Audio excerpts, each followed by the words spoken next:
Hi, in today's video I'm going to show you how I diagnosed and repaired my RV refrigerator, which was not running on the propane. So stay tuned.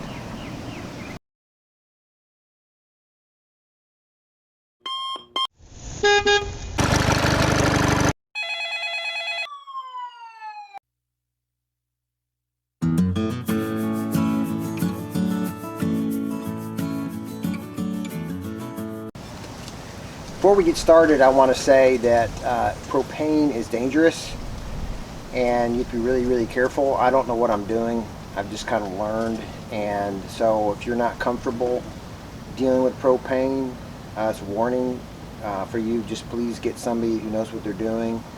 This video is for informational purposes only, and in this video I'm just going to show you the step-by-step process that I went through to figure out why the propane was not running to the RV refrigerator. So again, do this at your own risk. The other thing I want to say is the other video that I have, I was able to diagnose why the refrigerator was not running on shore power. That video will be linked at the end of this video. That one's more comprehensive, where I show how I took it out of the trailer and what it looks like. This one's going to be more concise, just focusing specifically on the propane issue. So anyway, with that, let's get started.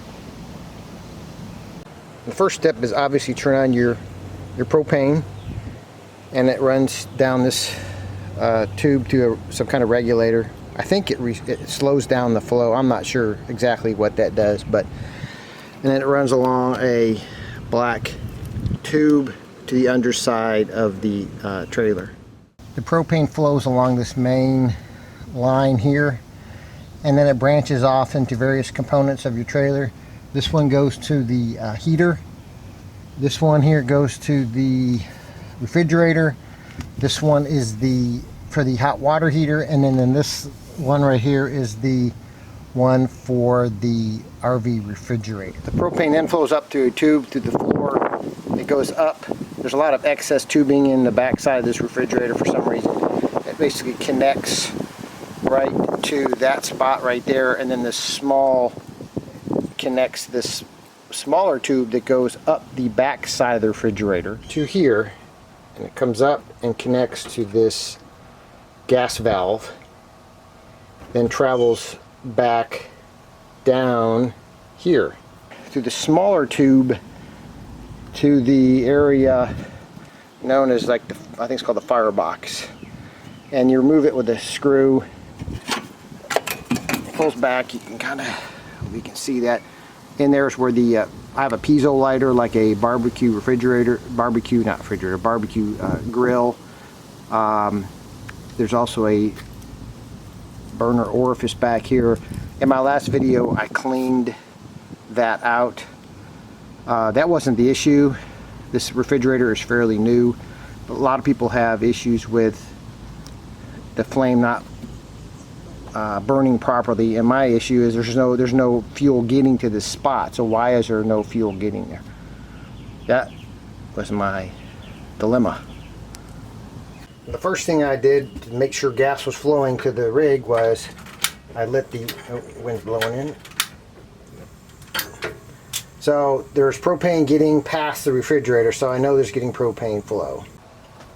The next thing I did was I removed this connection here, turned on the propane, and I could smell propane. Of course, I immediately turned off the propane. So I know the propane is going through the lines and getting to this spot. So there's obviously something wrong with this gas valve. So because of these wiring, there's wires here that connect with the selector.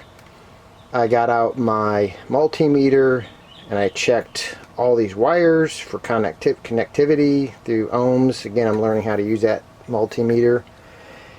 And everything seems to be working. So all the electrical is working, but for some reason the gas is not getting past here. I disconnected this one, pushed this, and still gas is not getting past this. So that is the issue.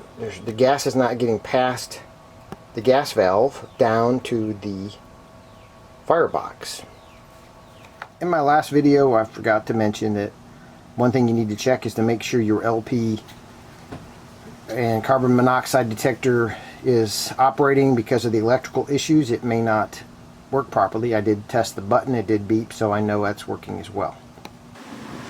The other thing I checked was right way back in there. Is called a, looks like a circuit board. It's really not a circuit board, it's a electrical junction box or something. I checked that also with my multimeter. There's nothing wrong with that. I checked all the wires, especially the ones related to the 12 volt, which is the white and orange right here. This has to do with the battery, so I checked that as well.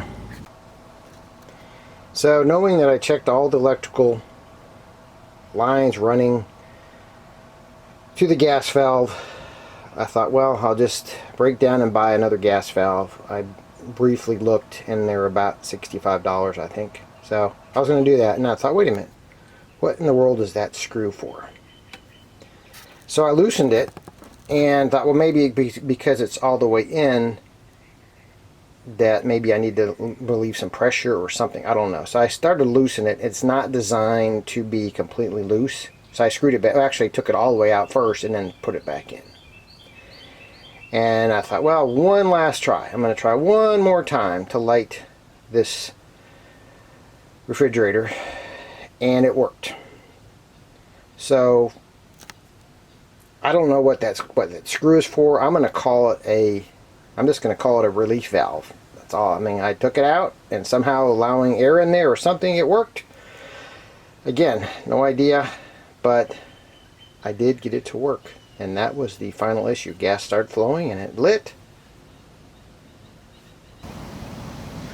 Well, I hope you enjoyed this video and got something out of it, and I appreciate your time and your support. If you haven't already subscribed, please subscribe below and then hit that bell notification down there as well, and the next time I upload another video you will be notified. So have a great day. See you soon.